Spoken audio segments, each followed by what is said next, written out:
Good morning, everybody. Okay, what we're going to do today is we're going to do something that actually, this is a project that I actually started doing last year, but unfortunately I forgot about because it was actually, when it was all set up, it was actually put behind one of my plants next to my pond, and I completely forgot about it.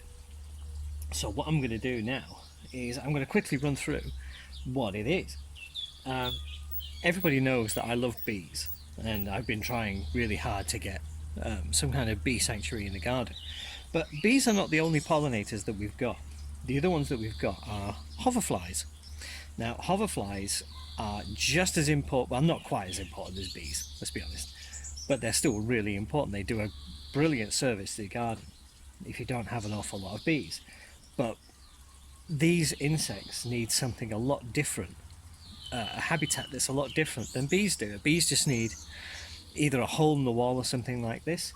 Hoverflies need something else. They need what's called a lagoon. Now, you can build one of these yourself. It's relatively easy. All you need is some old garden brash, some old leaves. These are old Photinia leaves from the front of my garden. You need a trough.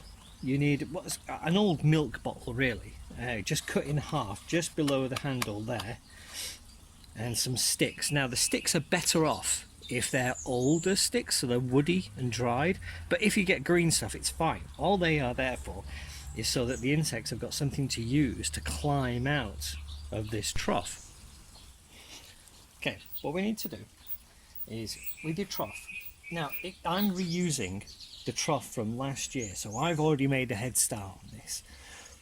If you're starting this from the beginning, you will need to add in a tiny amount of soil. Okay, so when you've got all your brash here, you also maybe need a handful of soil. All this is there's microbes in the soil, and it helps to start breaking down these leaves, and they create this at the bottom, and this is the important bit. This, I mean, I'm reusing this from last year, so I don't need to do that part. So if you're starting from scratch, remember when you're putting this in, remember you need to put in about a handful of soil, not a huge amount, just about a handful of soil. Just scatter it in, and then pile your stuff on.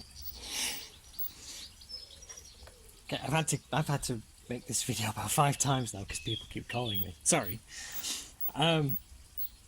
What you need to do is when you're ready to fill up your lagoon, you need to make 2 small holes in the plastic bottle. It's just very small. That's all.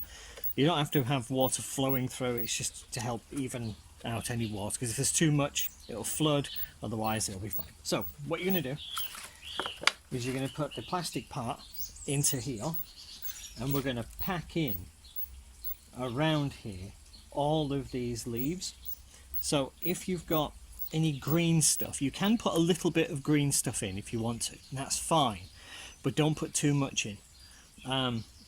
If you want to, you can use that. I mean, if you want to snap off the bottom of that and just use the bat and use things like this for your soil that you need, the small amount of soil, that's fine. You can put in some green stuff, but not a lot of green stuff, because you want this to rot down slowly. So what you're going to do is you're going to pack in as much of these leaves as you can into the old milk bottle. So you want to go up about 3/4 of the way.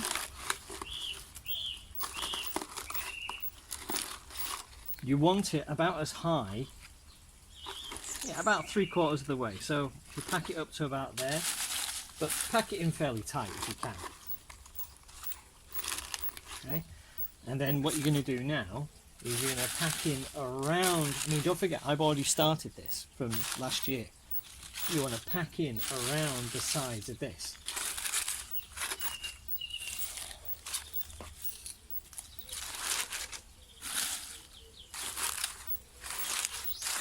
Now that is absolutely fine. And now what you want to do is you take some sticks. These are some old sticks off one of my plants. Just tuck them in. But what you want to do is you want to rest them on the sides from the middle, but put them on the side. If you've got any sticks,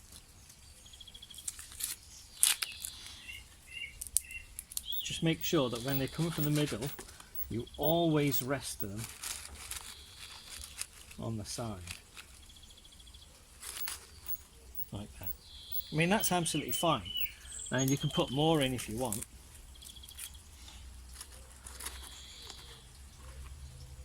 That'll be fine. But all it is a help for the hoverflies to escape. And that is largely done. All we have to do now is add in the water. And we're going to pour the water into the middle here, right, up to about 3/4.